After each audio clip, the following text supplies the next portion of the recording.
A self-driving car doesn't have eyes. It has something stranger and, in some ways, better. When you look at a street, your brain instantly sorts out cars, people, curbs, and shadows.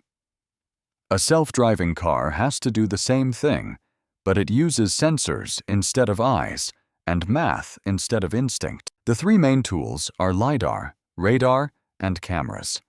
Each one picks up a different kind of information, and none of them is good enough on its own. Lidar stands for light detection and ranging. It fires out millions of tiny laser pulses every second and measures how long each one takes to bounce back.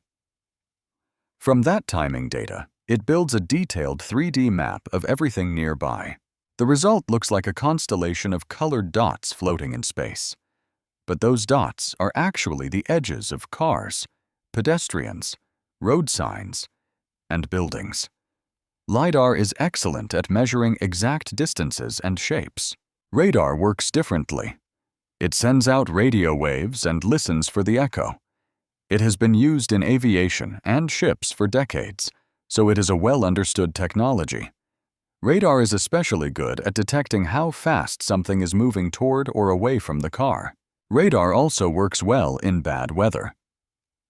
Rain, fog, and dust scatter laser light and can confuse Lidar, but radio waves mostly pass right through.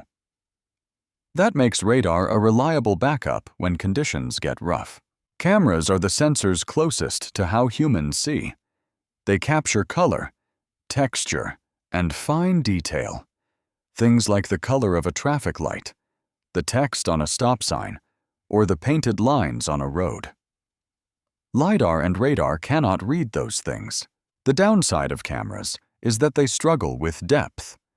A flat image does not automatically tell you how far away something is.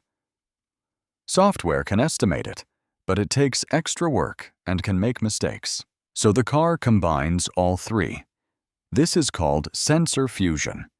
The idea is that each sensor covers the weaknesses of the others. Lidar gives shape and distance, radar gives speed and weather resilience, and cameras give color and context. A computer processes all of this data many times per second and builds a live model of the world around the car. Engineers sometimes call this the bird's eye view, a constantly updated map of every object nearby. Each detected object gets a label: car, cyclist, pedestrian, unknown, and the system tracks where each one is going. That prediction is what lets the car decide whether to slow down, change lanes, or hold its position. There are still open questions about how reliable this all is in unusual situations: a child chasing a ball, an unexpected road closure, a construction zone with confusing markings. Researchers are actively working on those edge cases. What is clear is that no single sensor is the answer. The reason self-driving cars carry so many of them is the same reason pilots use multiple instruments.